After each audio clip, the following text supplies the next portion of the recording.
আজ আমরা বানাবো ছেঁচকি ভাজার রেসিপি। অনেকে এটাকে ছেঁচকির তরকারি হিসেবেও বলে থাকেন। তাহলে চলুন রেসিপিটা শুরু করা যাক। প্রথমে সবজিগুলো কেটে নেব। এখানে আলু, বেগুন, পেঁপে, কাঁচকলা, বিচে কলা টুকরো টুকরো করে কেটে নিয়েছি, বড় বড় টুকরো করে। রাঙালু, বিম, বরবটি এই সবজিগুলো আপনি দিতে পারেন। প্রথমে কড়াইতে জল গরম করতে বসাবো। জলটা গরম হয়ে যাওয়ার পর আগে থেকে কেটে রাখা সবজিগুলো দিয়ে দেব।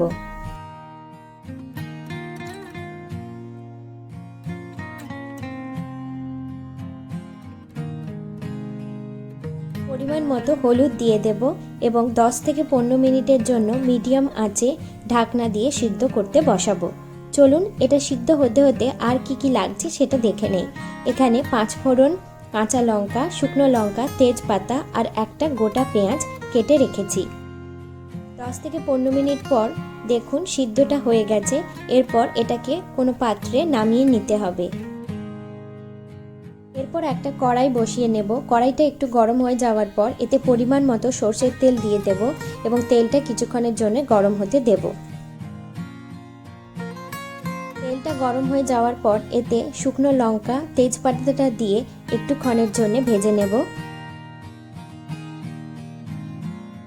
এরপর কাঁচা লঙ্কাটা দিয়ে দেব। কাঁচা লঙ্কাটা একটু ভাজা ভাজা হওয়ার পর এতে আগে থেকে কেটে রাখা পেঁয়াজটা দিয়ে দেব।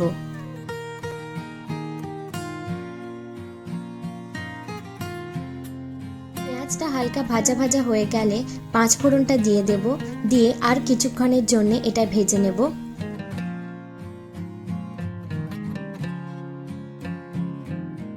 কিছু ভালো করে ভাজা ভাজা হয়ে যাওয়ার পর আগে থেকে সিদ্ধ করে নেওয়া সবজিটা দিয়ে দেব এবং ঢাকনা দিয়ে 5 মিনিটের জন্য রান্না হতে দেব। 5 মিনিট পর ঢাকনা খুলে ভালো করে সবজিটা নেড়ে নেব এবং মিশিয়ে নেব।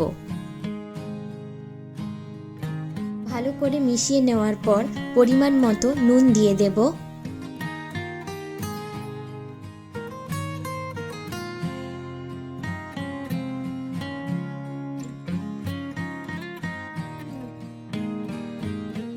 পরিমাণ মতো হলুদ দিয়ে দেব।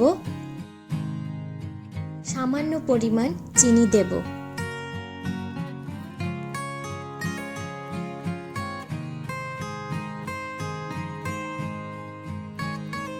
এভাবে সবজিটাকে ওপর নিচ করে ভালো করে মিক্স করতে থাকবো 5 থেকে 7 মিনিটের জন্য। সবজিটা যখন ভাজা ভাজা হয়ে আসবে ডাল ঘাঁটা কাঁটাটা দিয়ে এটাকে একটু প্রেস করে দিতে হবে। তাহলে সবজিগুলো গোটা গোটা থাকবে না, ভেঙে ভেঙে যাবে। এবং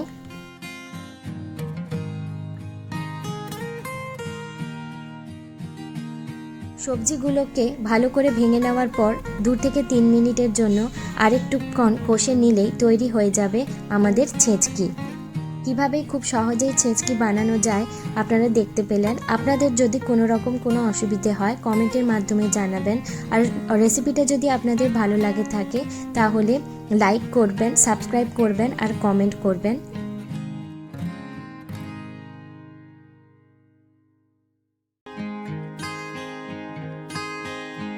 আমি পারো, আপনারা দেখছেন পারোর রান্নাঘর।